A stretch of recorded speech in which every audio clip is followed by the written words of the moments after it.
Who am I? I am Black. I'm gay.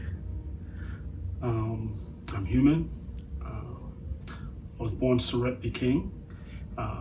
B is the initial after my mother.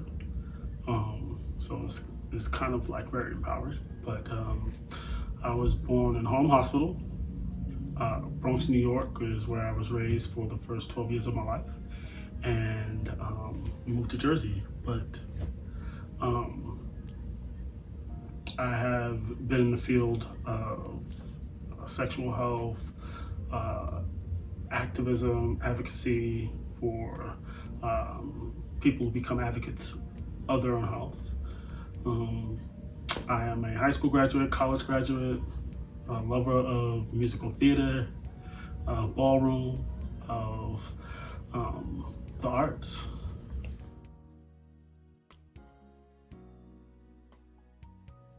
So yeah, it's interesting you mentioned Zoliy. Zoliy is my stage name that I gave me upon entering Ballroom. Zoliy is the one who can always be on. Zoliy is the artist. Serette B King is the man pulling the strings, I guess you'd say. He is also my escape, because not everybody knows who Serette B King is. So if you know me as Serette outside of work and in my personal life, that's knowing something. Zoliy is a name I give anybody and everybody because that is the person I built to be the person in the front. Serette gets tired. Serette can feel alone in a room full of people. Serette can be overwhelmed.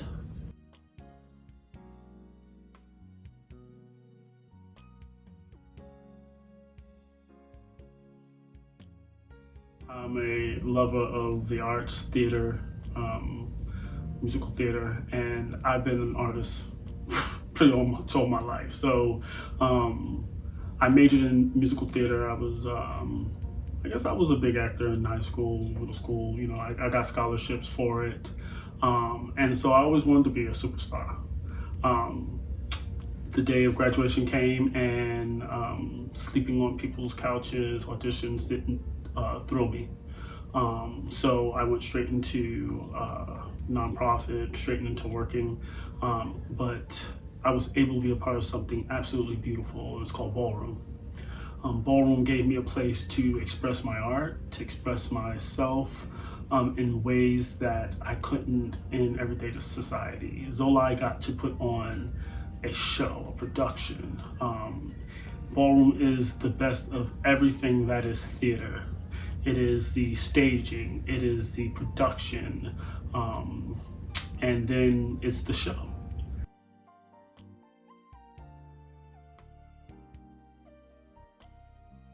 I'm at a point in my life where I'm not, again, fighting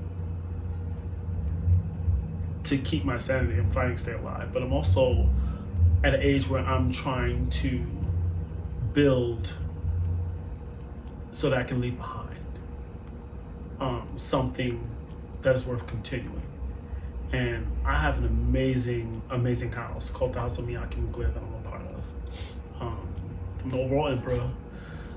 I have a sense of paying for, because that's what a father does. A father is to push, is to make sure that the house has, the family has, and that we are seen the way the father's supposed to make sure that they're seen. And so with my kids, I always want them to have a premium experience, always. They are a talented, amazingly a talented bunch. And it's my job as a father to get them out there, for them to be seen, for that talent to be seen. My first real awakening with depression was when I was 22. Essentially, I used to not be able to sleep. I would be awake for hours on end. Even if I was tired, I just couldn't go to sleep. And if I did go to sleep, it was maybe 2 hours here, 3 hours here. I was a part of a program called Teach, which was pretty much New York City's first community engagement specialist or community health specialist. During that program, I had a lot of ups and downs. I felt like the only person in a sea of people, and then there were times where I felt like I was a part of. But those nights where I couldn't sleep, the days where I couldn't function,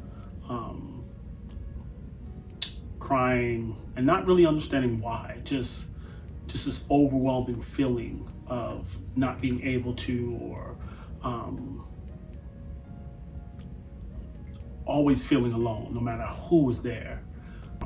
I used to walk the streets of New York City because I was up, and I would walk. Sometimes I would just, if I couldn't go to sleep, I would walk from 100, I think it was 147th and Convent to 149th, where I used to live, and I would walk all the way down to it's either between 27th and 23rd Street, where Gay Men's Health Crisis had their health center.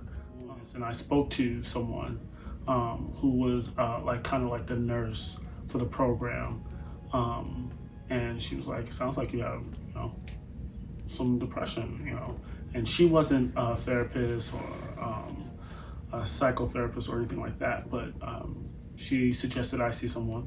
And during that time, I was like, I don't need to see no one. I can handle this.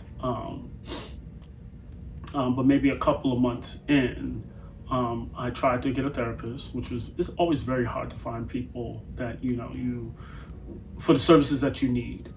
And so I tried to find a therapist. I found somebody, went for my appointment, and it was the worst. There was no connection. It just felt like a person, a paper, and some questions, and it was just so impersonal.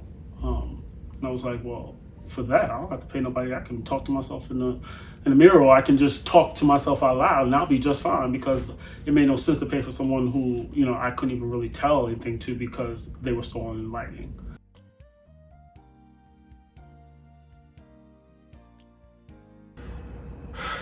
My mental health is taken care of by two therapists.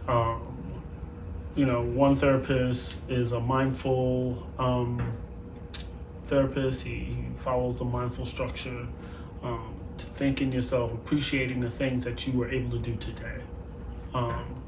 And that is actually the first therapist that got me through anything. Knowing that this person didn't have a fight in the game other than to make sure that I was okay. Wasn't trying to sway my opinion or anything like that. He actually was simply amazing. He is amazing, actually. I still go to him. I started off with having to go to him at least 3 times a week when I first got diagnosed clinically with depression back in November 2016. He's the one who helps get me on the right path, and it's just because he listens. It's not that he's saying anything that I don't already know. Mm-hmm. He's just there to listen, and through listening, he points out things that I might say, and by pointing it out, he helps me solve the things that I've already had the answer to, or by just listening, allowing me to just talk about any and everything and get it off my chest. When I walk out, I'm feeling so much weight relieved because I've passed that on. I was able to share without repercussion. I like to tell the truth all the time. I like to tell it as it is, but I cannot do that as a Black man because I'm always worried about repercussion. But I can do that with him because all he has to do is listen.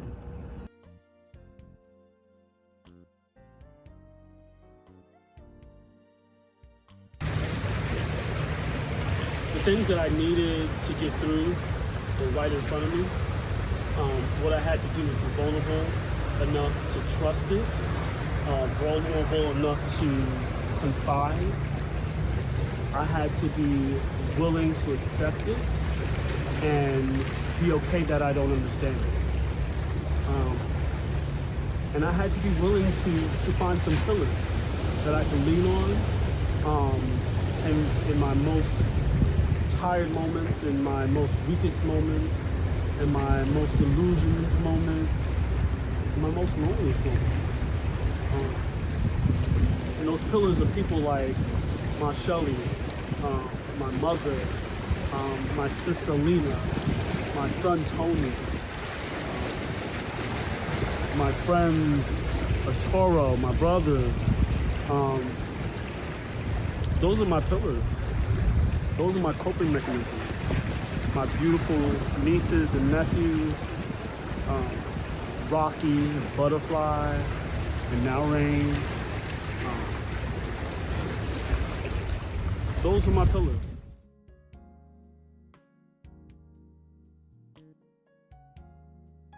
You know, my call to action is be an advocate for your own health. Care, acknowledge it. We as a community, Black and brown, we stigmatize mental health so bad to where I think it was a taboo to talk about. I know for my mother's generation, you didn't talk about mental health. What? Depression? What? Get your ass up. Fine. Ain't nothing wrong with you. But it's at that moment that I no longer, or excuse me, it's at that moment that I packaged up something that I should have been very acutely aware of, so that I didn't have to struggle to take care of it at a later age. One of the hardest things, again, is finding the right healthcare, the right practitioner, the right organization, the right clinic to get the care that you need. And at Life for All, I want to make sure that we're providing you with the resources where you have to do no work, because I want you to focus more on your health. I want you to focus more on your physical and mental well-being. And when you can't find the right place to go, that adds more stress to your mental, which in turn adds more stress to your physical. So at Life for All, I want to make sure that you can go to the health equity guide and say, okay, I'm going to go and make an appointment with my local medical provider in that community, because Life for All said that they're going to give me the appropriate service. I want to do all the footwork for you. I want to make it as easy as possible for you to be an advocate for your own health, because